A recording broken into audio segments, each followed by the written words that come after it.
From Delaware's most award-winning radio news team, this is WDEL Video News. Here's Melanie Armstrong. Among Delaware's top stories for Wednesday, September 12th, conflicting stories over alleged patient abuse at the Delaware Psychiatric Center, sentencing day for a former county executive, and children watch as their school bus hits a car, killing a man. And now the details. Lawmakers end up with more questions as they search for answers about allegations of abuse and neglect at the Delaware Psychiatric Center. Health and Social Services Secretary Vince McConey, along with officials from DPC, gave their impressions of the facility last night and answered charges from a previous hearing, but some of their statements left lawmakers confused. Susan Watson-Robinson, DPC hospital director, said she, along with the sister of a patient whose jaw was broken by staff members, contacted police about the incident, but Doris Scott, Preston Hudson's sister, says she first called 911 after her brother said he'd been hit. I called them before I got there when I was in front of the hospital with my cell phone, and I made her aware that I called the police. And I told her, I said, I'm not going anywhere until the police get here. Renata Henry, director of the Division of Substance Abuse and Mental Health, told lawmakers she knew of no confirmed cases of retaliation against employees who spoke up about problems. But then lawmakers heard from Dr. David Springer, a former DPC employee who won a civil suit against Henry for just that type of retaliation. I had my tires put nails in them. I had my window cracked. This was common. Everybody knew about this kind of stuff. There were instances of intimidation, physical threatening that I observed. Nothing was done about it. Ken Creasy, a DPC risk management and safety officer, says state representatives looking into the charges might not be getting a clear picture, something he hopes will come into focus with new security cameras. Cameras with the ability to pan and focus were installed in the Mitchell building and have greatly enhanced our ability to document events. Perhaps if the cameras had been functional at the time, some of the earlier testimony you have heard may have been quite different. Cameras have greatly enhanced our ability to obtain facts regarding an event. The lawmakers will meet again Thursday night and expect to release a report with their findings and recommendations, which could include a federal probe into the facility.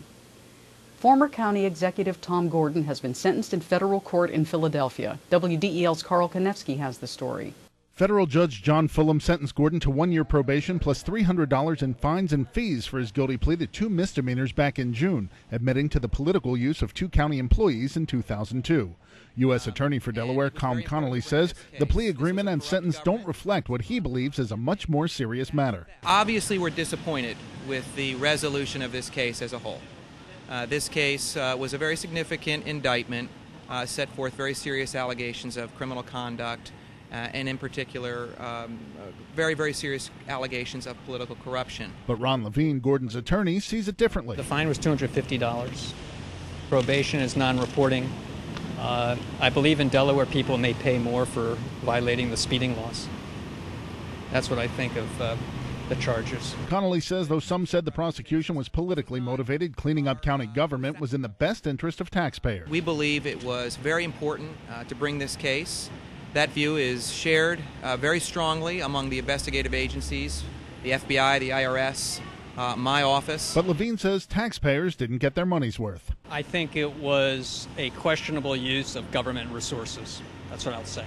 Gordon told Judge Fulham that the investigation has taken its toll on his personal life, but says now that the case is behind him, he hopes to get back into the workforce, and cited his background in police work and government, saying he would seek a job in management or security. Reporting from federal court in Philadelphia, I'm Carl Konevsky, 1150 AM, WDEL.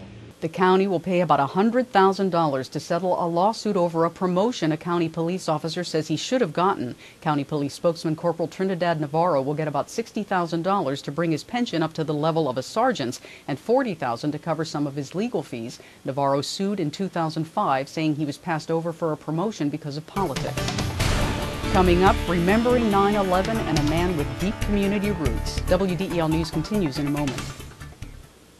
Delmarva Broadcasting and DelmarvaJobs.com will host the first area-wide virtual job fair. From September 10th through 23rd, browse through hundreds of job listings from dozens of companies and apply immediately online. Visit DelmarvaJobs.com. The Delmarva Virtual Job Fair, presented by the Winner Automotive Group. I'm I'm Peter MacArthur. I'm Melanie Armstrong, and here are Delaware's top stories at the top of the hour. The most complete coverage of the news that matters in Delaware. Every weekday morning, 5:30 till 9 on 1150 AM WDEL. A 70-year-old Lewis man is dead after a crash involving a car and a school bus near Price's Corner. WDEL's Frank Gervais reports. State Police spokesman Sergeant Josh Bushweller says the man was the passenger in a Ford Focus whose driver turned left against the light at the Newport Gap Pike Kirkwood Highway intersection around 4:10 yesterday afternoon. For an unknown reason, the Focus made the left turn and entered the eastbound lanes of Kirkwood Highway in front of the school bus, causing the bus to strike the vehicle. The bus hit the passenger's side of the Focus, killing the man, whose name is being withheld until his family is notified. The driver of the Focus is hospitalized in stable condition at Christiana. 7 Linden Hill Elementary School students and an aide were treated and released for minor injuries. Wilmington police hope you can help find a driver who hit a student near a school bus and took off. Police say a small blue car passed a bus as it was letting off children at 4th and Bancroft Streets yesterday afternoon. The car hit a 16-year-old boy who was crossing in front of the bus. He's okay, but the driver took off. A Claymont man is facing several charges after police say he tried to rob a toll collector at the Route 1 toll plaza in Dover. Police say Michael By pulled up to a booth and asked the toll collector for money. The collector refused, and that's when police say By reached in and grabbed cash and then fought with the worker. Police later found By. He's charged with attempted robbery. A candlelight vigil honors 9/11 victims and marks the unveiling of a monument to a beloved community member. WDEL's Erica Gudetti reports.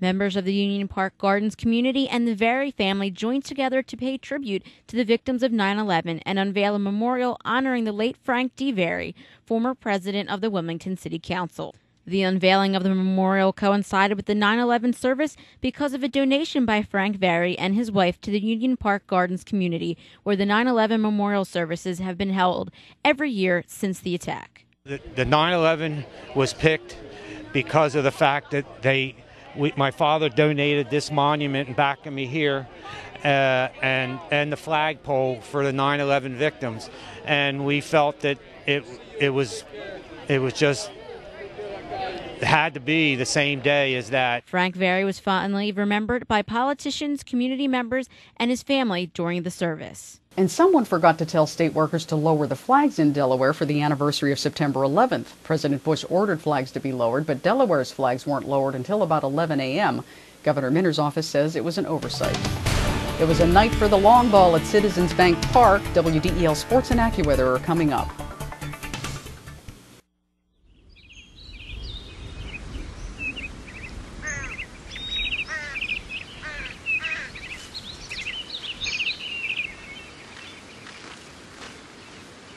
As you look for your college experience, make sure you look at Wilmington College, your key to success.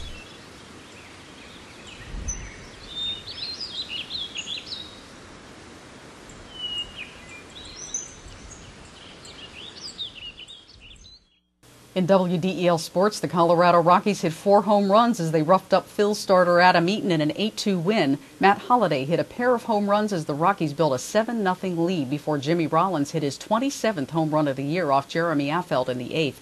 Eaton took the loss, giving up 4 runs in 5 innings of work. The Phils fall 2.5 games out in the wild card race with the loss. The Phillies will send Kyle Kendrick to the mound tonight against Miguel Batista. You can hear all the action on WDEL starting at 6:30.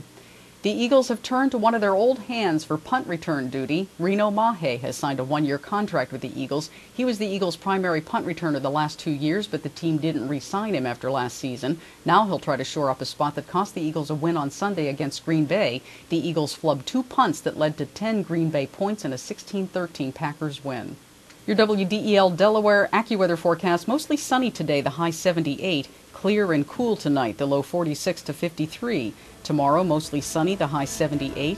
Friday, sunshine followed by increasing clouds, the high 80. Get news updates throughout the day. Delaware's top stories at the top of the hour on 1150 AM WDEL or anytime right here at WDEL.com. I'm Melanie Armstrong. Thanks for watching.